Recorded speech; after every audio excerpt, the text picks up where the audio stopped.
Uma abençoada noite a todos, a quem esse vídeo puder alcançar. A paz de Cristo. Amaine, sossegue e faça descansar o nosso coração. Principalmente as turbulências que habitam a nossa interioridade. Sim, as inquietações, as relatividades, as ambiguidades, os questionamentos que muitas vezes até nos sufocam. E por falar em questionamentos, em pensamentos, em esse monólogo interior que tanto nos agita, leia os evangelhos. Sim, leia os evangelhos. E neles é interessante encontrar Jesus Cristo. Cristo Jesus. Normalmente, não permitindo a si mesmo ser alvo desse burburinho, dessa inquietação tão natural ao gênero humano.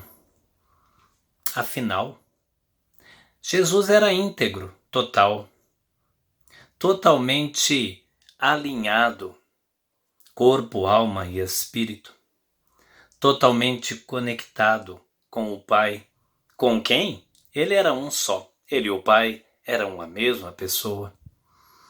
Nós não somos assim. Desalinhamo-nos em nós mesmos e nos afastamos do Pai. E mergulhamos num oceano de inquietações que parece que nos habita desde a mais tenra infância até o último dia da existência.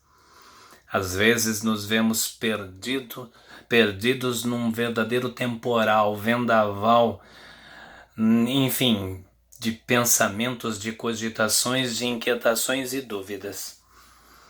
Exteriormente podemos até estar bem, mas interiormente raramente. Mas Jesus não se dava esse direito. Não.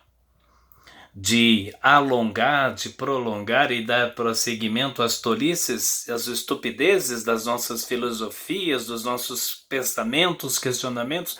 Não. Quando ele desejava, ele assentava o povo na relva e ele mesmo pronunciava e iniciava diálogos e discursos maravilhosos, simples, mas de uma profundidade celeste.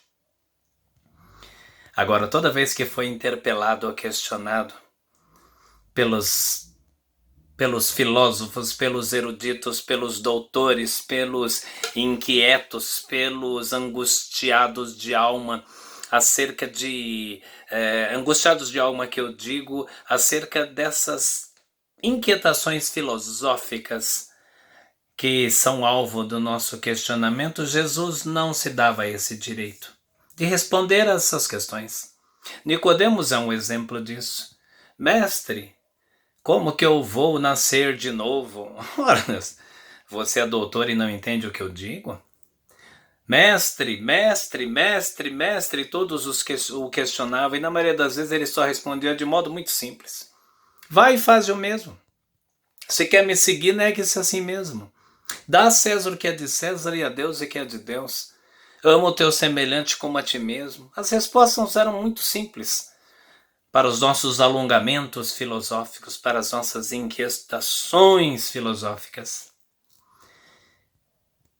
Eu mesmo dia desses, ou há um tempo desses, me peguei a pensar. Porque muitas vezes, se não queremos dialogar com Deus em relação a isso, mantemos esse monólogo, esta coisa que nos inquieta aqui dentro. E ficamos, muitas vezes, desprendendo e gastando energia espiritual, buscando resposta para fatos, realidades que ainda são inacessíveis a nós, mas nós queremos respostas. Por que o homem sofre se Deus é bom? Se existe Deus, por que Deus não destruiu o mal? Por que Deus ama o ser humano se o ser humano é mau? Enfim, perguntas de tal envergadura e tal natureza.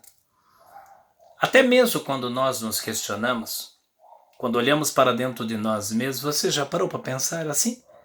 Por que Deus te ama? Por que Deus me ama? Eu creio que é vã essa discussão interior.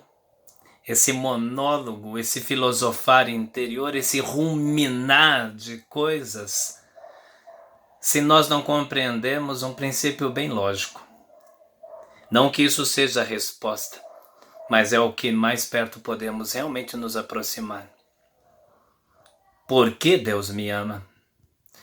Bem, se eu olho para mim e considero a mim mesmo, segundo as minhas culturas, segundo os meus pensamentos, segundo as minhas ideologias, as minhas inclinações, os meus códigos morais, éticos, seja lá o que for, eu olho para dentro de mim e vejo que razão para Deus me amar não há. A não ser uma só.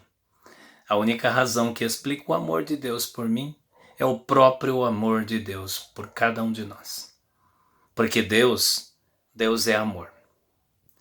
Então, o meu conselho a você, que de repente está aí com um verdadeiro temporal dentro de si, com inquietações e questionamentos que não acham guarida, não acham sombra, não acham resposta, não encontram um eco. A única resposta que eu tenho a dar, a única coisa que posso lhe dizer, meu irmão e minha irmã, descanse na convicção de que Deus é amor. E que esse amor, a dimensão, a totalidade, se é que pode ser mensurado, é inalcançável para a sua condição humana de hoje. Você não pode entender. Nós não temos condições humanas para compreender. Nós vamos experienciar esse amor, conquanto ninguém possa jamais conhecê-lo na sua totalidade, porque Deus é indiscernível, quando na eternidade estivermos.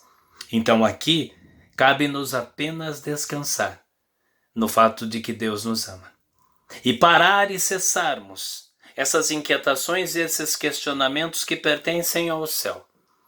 Não leve nem diante do altar de Deus e nem nutra esse tipo de filosofar, de inquietar, de questionar, de arguir, de convulsionar a sua alma, inquietando-se amargo. Não faça isso.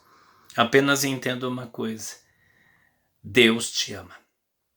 E ninguém e nada pode separar você desse amor. E ponto final. A paz de Deus.